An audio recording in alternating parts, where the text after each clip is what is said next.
दोस्तों अमेरिका ने इजराइल को चेतावनी दे डाली। आपको पता होगा यूएस और ईरान की जब से डील हुई है तब से इजराइल इस बात को पचा नहीं पा रहा है। इसको उल्टियां और 10 लग चुके हैं और ये डोनाल्ड ट्रंप की आलोचना कर रहा है। सोचिए, जिसने इसको पाल पोस कर बड़ा किया उसी के खिलाफ अब इजराइल हो चुका है। इसी को देखते हुए अमेरिका भड़क गया और चेतावनी दे डाली। दोस्तों क्या है मामला, जानेंगे इस वीडियो में। अगर आपने मेरे चैनल को अब तक सब्सक्राइब नहीं किया है तो सब्सक्राइब जरूर कर ले, बेल आइकन को प्रेस कर दो, वीडियो के एंड तक जरूर बने रहे, क्योंकि हमने एक चैलेंज लगाया है 1 तारीख से लेकर 30 तारीख तक। जो सब्सक्राइबर लगातार हमारे साथ बना रहता है, वीडियो को एंड तक देखता है, लाइक करता है, कमेंट करता है, वीडियो को शेयर करता है, तो 3 लकी विनर को प्राइज डिस्ट्रीब्यूट करने वाले, चाहे वो हिंदुस्तान में कहीं से भी हो, उनको उनका प्राइज पहुंचा दिया जाएगा। तो जल्दी जल्दी चैनल को सब्सक्राइब कर लीजिए। दोस्तों आपको पता होगा अमेरिका के उपराष्ट्रपति जेडी वेंस बुरी तरीके से भड़क चुके हैं इजराइल के ऊपर, क्योंकि इजराइल बार बार ईरान और यूएस डील की आलोचना कर रहा है और डोनाल्ड ट्रंप पर प्रेशर बना रहा है ताकि ये डील खराब हो जाए। जबकि डोनाल्ड ट्रंप ने इसे कहा था कि लेबनान पर हमले ना करे और इस डील को कबूल करे, लेकिन इजराइल ने साफ मना कर दिया कि हम इस डील को कबूल नहीं करने वाले। तो जेडी वेंस जो उपराष्ट्रपति है अमेरिका के, उन्होंने चेतावनी दे डाली है इजरायली पीएम नेतन्याहू को और कहा है कि हमारे साथ गेम खेलने की कोशिश ना करे मुन्ना। पूरी दुनिया के साथ तो तुम गेम खेलते हो, लेकिन अमेरिका के साथ गेम मत खेलो।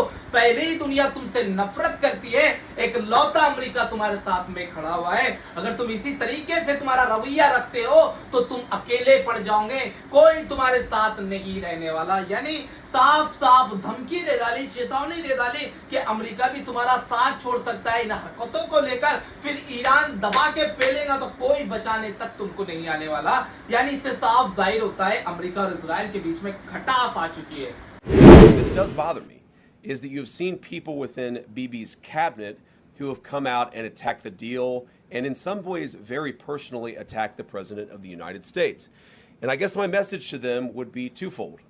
Number one, Donald J. Trump is the only head of state in the entire world who is sympathetic to the nation of Israel at this moment in time. And he happens to be the head of state of the world's superpower.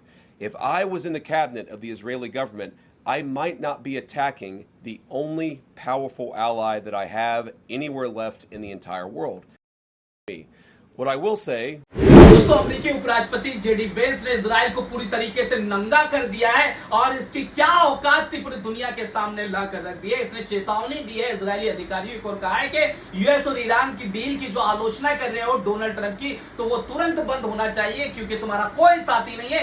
एक ही साथ देने वाला देश है जो America, और America आपको साल में $4 अरब की सैन्य मदद देता है। यानी $4 अरब, आप समझ रहे हो, 34 लाख करोड़ की सैन्य मदद दी जाती है इजराइल को अमेरिका की तरफ से। और जो अमेरिका के नागरिक है जो टैक्स पेड करते हैं, उन टैक्सों के पैसे में हिफाजत की जाती है, बचाया जाता है इजराइल को। यकीन मानिए दोस्तों, अगर अमेरिका इजराइल को नहीं बचाता तो ईरान इसका क्या हाल करता ये दुनिया जानती है। आगे उपराष्ट्रपति ने यह भी कहा है कि जो इजरायली लोग हैं उनको हकीकत बताइए, हकीकत पता होना चाहिए।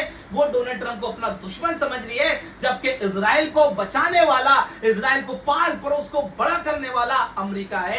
यानी पूरी तरीके से आज इसने इसको नंगा कर दिया है। इजराइल किसी का सगा नहीं होने वाला। आज ये डोनाल्ड ट्रंप के खिलाफ ही अपने बयान जारी कर रहा है, क्योंकि इसने ईरान से डील कर ली। दोस्तों अमेरिकी उपराष्ट्रपति ने अपने बयान में यह भी कहा कि उसे इजराइल पे कोई भरोसा नहीं, क्योंकि अमेरिका और इजराइल दोनों अलग अलग स्टेट है और हमें भी हक है हमारे अधिकार के लिए लड़ने के लिए, और इजराइल को भी हक है।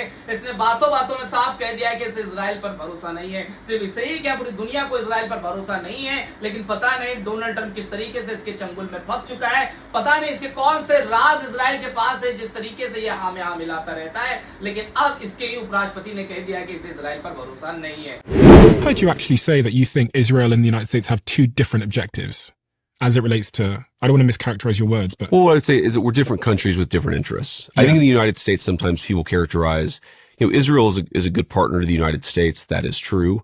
But sometimes people mischaracterize it and say that Israel and the United States are fundamentally always aligned. It's just not true. We're different countries. We have different needs. We have different geographies. Do you trust them? I don't trust anybody. When it comes to international affairs and diplomacy, do I think that they're very capable? Absolutely. Do I think that, again, when we have shared interests, we work together very well? Absolutely. But I don't trust anyone.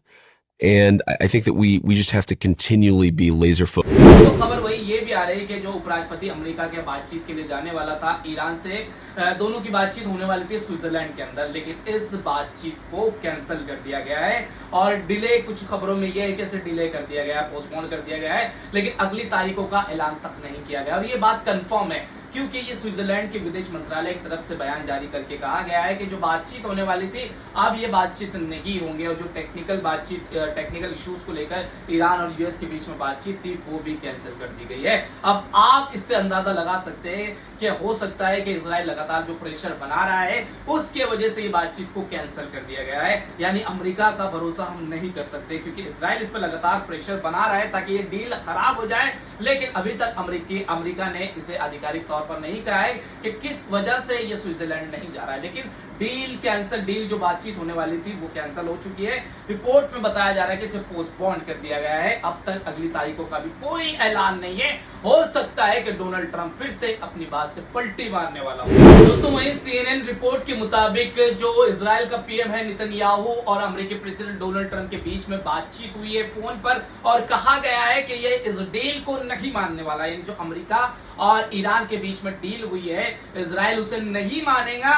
ये खुद बताया गया है Israel के एक जो आला अफसर है या ना आला अधिकारी के द्वारा बताया गया है CNN रिपोर्ट के मुताबिक। उसका मानना यह है कि जो 60 दिन की जो सीज फायर का ऐलान किया गया है तो इजराइल लगातार कोशिश करेगा किस तरीके से ये डील को खराब कर दिया जाए। ये लगातार यही प्रेशर बना रहा है जो इजराइल के आला अफसर है, अधिकारी है, अमेरिका के जो टॉप सीनेटर्स है, जो मीडिया कर्मी है जिनकी बहुत अच्छा प्रेशर गिरता है अमेरिकी सरकार पर, उनके जरिए कि ये डील को तोड़ दिया जाए, ये डील को खत्म कर दिया जाए। देखिए इजराइल किस तरीके से प्लानिंग कर रहा है और जो लेबनान पर जो बड़े हमले कर रहा है तो ये भी उसी का पार्ट है। ये चाहता है कि लेबनान पर हमले करने के बाद ईरान खुद ही इस डील को खराब कर दे। ये बौखलाहट में हमले कर रहा है कि इसे ये डील पसंद नहीं है और इसको डर है कि जो ये डील हो रही है अमेरिका और ईरान के बीच में तो डोनाल्ड ट्रंप इतना डरा हुआ है तो वो ईरान के हाँ में हाँ मिला देगा और जितनी सख्ती से उसके परमाणु हथियार बंद करना चाहिए, उसका मिसाइल सिस्टम बंद करना चाहिए, वो नहीं करने वाला।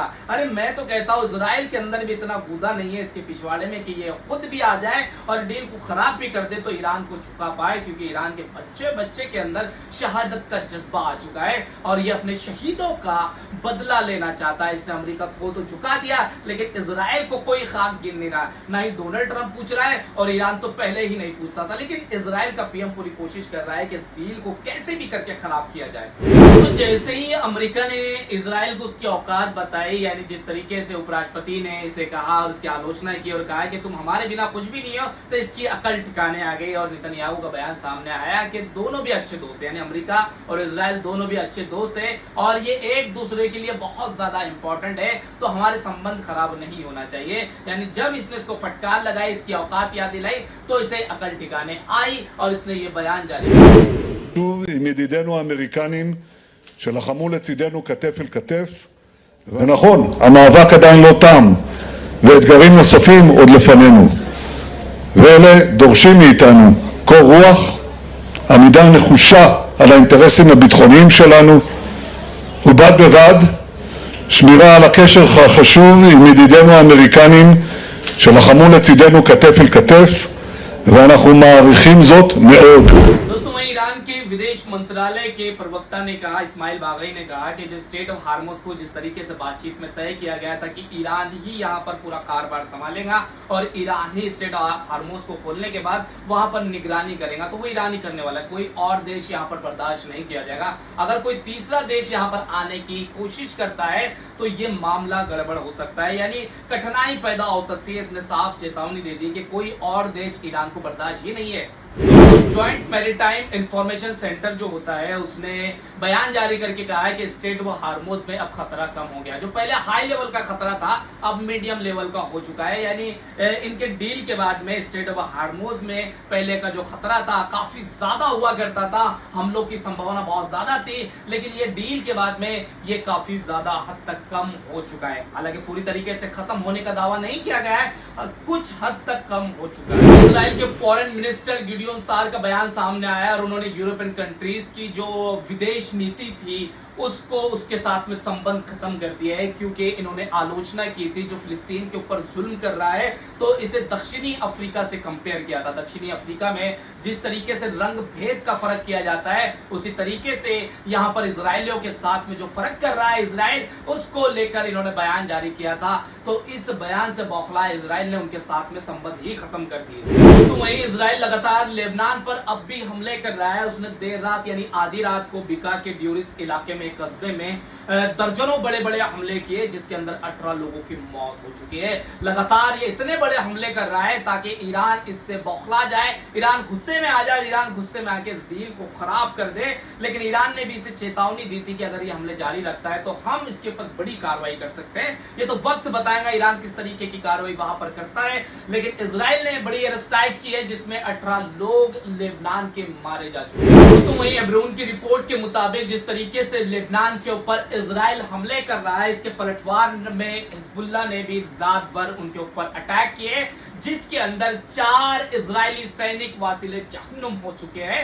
इजराइल को लगातार हिजबुल्लाह जवाब दे रहा है, वो अलग अलग टेक्निक का इस्तेमाल करके उनको लेबनान के अंदर आने से भी रोक रहा है। और अब खबर यह है कि इसने 4 इजरायली सैनिक को मार दिया है हिजबुल्लाह ने अपने हमलों के अंदर। तो वहीं यूक्रेन ने बहुत बड़ा हमला किया है रशिया के ऊपर, जिसमें इसकी एक तेल रिफाइनरी थी, ये पूरी तरीके से ब्लास्ट हो चुकी है। इसमें कई धमाके और धुएं नजर आ रहा है, धुएं के गुबार नजर आ रहे हैं। हालांकि कितनी डैमेज हुई है वो तो कुछ देर के बाद साफ हो जाएगा, लेकिन बड़ी आग की लपटें वहां से निकलते हुए नजर आ रही है। रशिया की गवर्नमेंट की तरफ से बयान जारी करके कहा गया है कि हमने यूक्रेन के 555 ड्रोन को देर रात मार गिराया है। आप देख सकते हैं कितना बड़ा हमला यूक्रेन ने किया है, और ये इस हफ्ते का ये दूसरा सबसे बड़ा हमला यूक्रेन की तरफ से किया गया है, जिस ड्रोन को 5 से 55 ड्रोन को मार गिरा है। अब आप ही अंदाजा लगा सकते हैं कि जब 555 ड्रोन को मार गिरा है तो कुछ ड्रोन तो रशिया के अंदर जाकर गिरे होंगे, और वो जब गिरे तो बड़ा बवाल और बड़ा धमाका हुआ है रशिया की तेल रिफाइनरी के अंदर।